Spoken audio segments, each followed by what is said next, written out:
प्रचंड है, बल है, बलवान है, क्रांति का संकल्प है, विकास में विश्वास है, नीतियों की राजनीति है, विचारों पर प्रहार है, वर्तमान है, इतिहास है, विपक्ष की हुंकार है, वादों पर विवाद है, चुनौतियों का अंबार है, राष्ट्र की है ये पुकार, अब की बार किसकी सरकार। किसी भी चुनाव में महिलाओं का बहुत बड़ा योगदान होता है और जब महिलाओं को मौका मिलता है और वो सत्ता में आती हैं तो कितना बड़ा राज कायम करती हैं, इसका सीधा जागता उदाहरण बहन मायावती जी हैं। उन्होंने साबित कर दिया है कि अगर आपको लोकतंत्र में काम करना है, सत्ता में काम करना है, तो उसके पीछे जो कार्यशैली होती है वो इस तरीके की होनी चाहिए कि लोग आपको याद रखें। और उन्हीं के प्रत्याशी प्रतापगढ़ लोकसभा 39 से प्रथेश मिश्रा जी को चुनाव का टिकट मिला है। आज मैं उन्हीं की पत्नी के साथ में हूं और उनसे जानना चाहूंगा कि इस समय उनकी तैयारियां किस तरीके की हैं और वो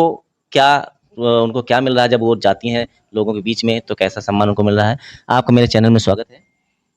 जी, मैं प्रीति प्रथपेश मिश्रा सेनानी आपका बहुत बहुत आभार व्यक्त करती हूँ कि आप मुझसे ये सवाल पूछ रहे हैं। आपने बहुत सही सवाल पूछा। जैसे हम जनता के बीच में जा रहे हैं तो हमें जनता का बहुत समर्थन मिल रहा है और बहुत प्यार मिल रहा है। जी, जैसा मैं जान रहा हूँ कि प्रथेश मिश्रा जी को डायरेक्टली टिकट पहली बार ही प्रयास किया और मिल गए और बहुत कम समय मिला आपको अपनी बात जनता के बीच में रखने का। तो मैं मौका दे रहा हूँ अपने चैनल के माध्यम से, आप अपील कर सकते हैं कि ऐसा क्या चीज़ आपके अंदर है जो चीज़ जनता को लाभ पहुँचाने का काम करेगा। जब हम जनता के बीच में जा रहे हैं, आपने ये चीज़ पूछा कि बहुत कम समय मिला। समय में जब हम कम समय में जा रहे हैं जनता के बीच में, तो वो जब हमें देख रहे हैं तो कह रहे हैं कि पहले तो कोई प्रत्याशी हमारे यहाँ आया ही नहीं हमसे वोट मांगने। अब ये कहते हैं कि आप वोट मांगने आई हैं, किस हिसाब से वोट लेने आए हमसे, जब आपने हमारे यहाँ कोई काम ही नहीं किया। अदर प्रत्याशी के लिए बोला जा रहा है कि आपके लिए बोला जा रहा है? ये अब हम प्रत्याशी हमें तो हम भी सुन रहे हैं इस चीज़ को।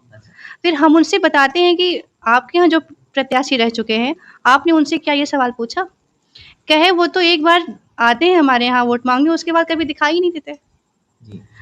तो मुझे ये बताइए, आज आपके साथ में दो बड़े नाम आपके साथ में हैं। एक तो आपके जो ससुर जी हैं, उन्होंने बहुत अच्छी सेवा की है, उनकी पहचान बताने की, शिवप्रकाश सेनानी जी की पहचान बताने की जरूरत नहीं है। दूसरा एक बड़ा पहचान आपके साथ बहन मायावती जी का है। वो भी महिला है और आप भी महिला हैं और आप महिलाओं को मजबूत करने का काम करेंगे नहीं? बिल्कुल करेंगे।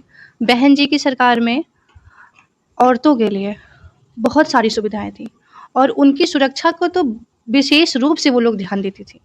अभी क्या है कि लड़कियों के हम जब बहुत आउटर एरिया में जाते हैं जहाँ कोई सुविधाएं नहीं है, तो वहाँ लोग कहते हैं कि हम अपनी लड़कियों को क्लास 8 के बाद भेजते नहीं पढ़ने के लिए। क्यों? क्योंकि उनकी सुरक्षा का कोई प्रबंध ही नहीं है। वो लोग डरती हैं कि हमारी बेटियां बाहर पढ़ने जाएंगी तो वो सुरक्षित नहीं रहेंगी। तो सबसे पहले तो हमारी ये मुद्दा है कि अगर ये हमारी बच्चियां पढ़ेंगी नहीं तो वो कैसे आगे बढ़ेंगी।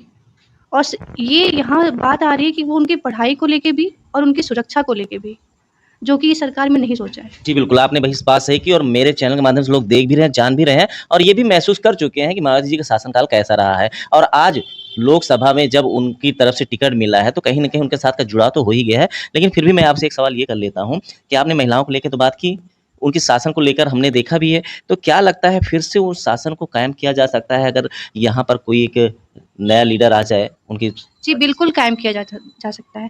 अगर यहाँ पे एक युवा शिक्षित लीडर यहाँ पे आ जाएगा तो शिक्षा के क्षेत्र में, और हमारे पतिदेव तो सुप्रीम कोर्ट के वकील भी हैं, उनको अच्छा खासा नॉलेज है लॉ के बारे में भी।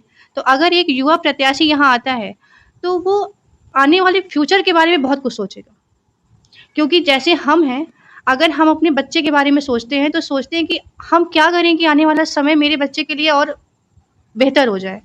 तो अगर एक युवा प्रत्याशी यहाँ से जीतता है तो वो सबकी शिक्षा के लिए, विकास के लिए, स्वास्थ्य के लिए और लड़कियों की सुरक्षा के लिए सोचेगा। क्योंकि हम जा रहे हैं, हम जाते हैं तो लोग हमसे इतनी शिकायतें कर रहे हैं भैया, हम वहाँ बैठते हैं तो लोग कहते हैं कि आप यहाँ किस बिहाफ पे वोट लेने आए हैं। वो कहते हैं हम तो वोट देना ही नहीं चाहते। मतलब लोगों का मन इतना खराब हो गया है कि हर बार लूटते हैं, पीटते हैं, शिकायतें करते हैं, लेकिन सुनवाई नहीं होती तो अब वोट करने नहीं चाहते। वो हम क्या बताएं कि हम तो उनके पास 5 साल में जा रहे हैं। हम कहते हैं क्या ये चीज़ आपने अपने प्रधान से नहीं बताई? क्या प्रधान इसको उच्च स्तर पे नहीं ले गए कि जो भाजपा की जो सरकार है वो कहते हैं कि मोदी की गारंटी, हमने लोगों को घर दिया रहने के लिए, नल से जल उपलब्ध कराया, एजुकेशन में बोलते हैं, लेकिन वो चीज़ें जहाँ तक मैं देख रही हूँ गाँवों में जाके वो सिर्फ कागज़ में रह गई हैं।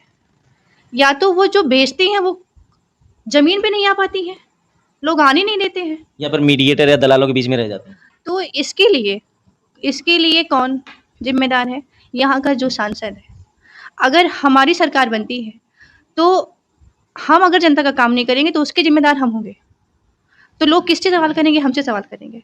तो अगर हम यहाँ के सांसद होते हैं तो ये हमारा जिम्मेदारी है कि हम देखें कि लोगों को जो सुविधाएं दी जा रही हैं वो उनके स्तर से ज़मीनी तौर पे पहुँच रही हैं कि नहीं पहुँच रही हैं। और आपने भ्रष्टाचार की जब बात छेड़ी दी तो एक बात मैं और बोलना चाहूँगा, बहन मायावती जी ने अनमंच बोला है कि बसपा सरकार को छोड़कर कोई ऐसी पार्टी नहीं है जिसने कि चंदा ना लिया हो या वो जो अभी चंदे वाले प्रकरण में फंसी ना हो।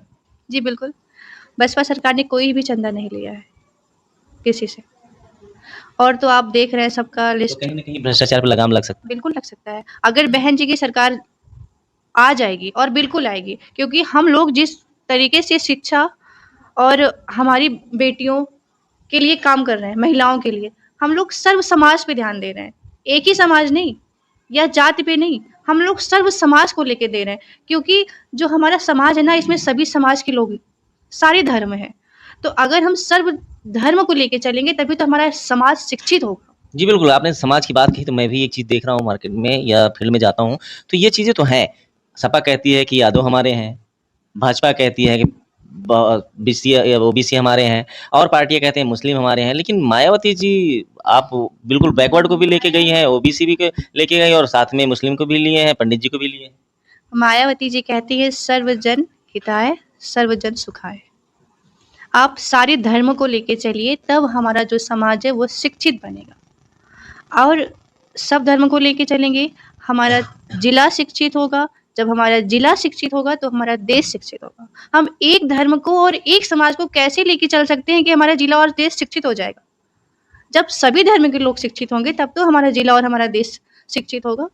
कैसे कोई कह सकता है? और ये एक चीज़ हम और देख रहे हैं, जब निकल रहे हैं बाहर तो लोग धर्म के नाम की राजनीति करते हैं, ये बहुत गलत है। राम भगवान आपके भी हैं, भगवान राम हमारे भी हैं, और अगर सब कहेंगे नहीं हम सिर्फ भगवान राम पे राजनीति कर रहे हैं तो हम भी कर सकते हैं, लेकिन जो ये धर्म है और जो ये भगवान है बटे नहीं है, इसको राजनीति से ना जोड़ा जाए तो तो ठीक। राजनीति से ना जोड़े।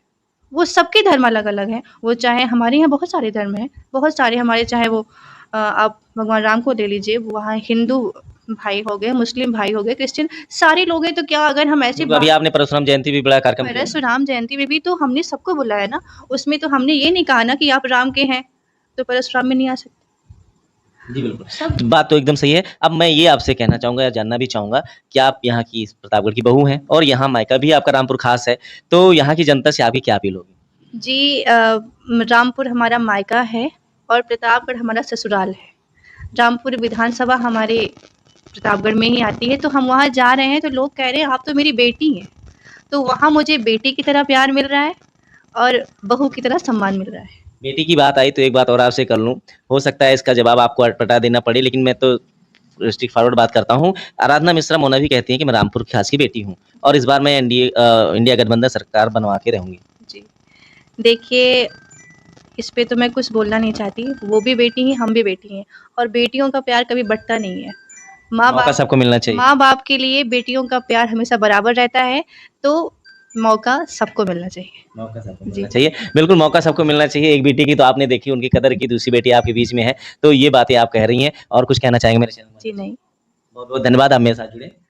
तो ये थी प्रीति प्रथमेश मिश्रा सेनानी जी, जिनके साथ में मैंने उनकी बात जानी, इंटरव्यू लिया, और उनके माध्यम से आपने जो बातें सुनी, कहीं ना कहीं एक शिक्षित परिवार ही सब बातें बोल सकता है, और जब वो इतनी चीज़ें सोचता है तो करने में उसको टाइम नहीं लगेगा। तो कहीं ना कहीं समाज को इस चीज़ पे मंथन करना चाहिए, सोचना चाहिए। और मेरे चैनल पे अगर आप देख रहे हैं घर पर बैठ के, तो इस पर विचार जरूर करें, क्योंकि किसी विचारों से ही आप उसके मत को जान सकते हैं। तो ऐसा जानकारी लेकर अगर जब आप मत करने जाएंगे 25 तारीख को, तो कहीं ना कहीं उसका लाभ आपको मिलेगा।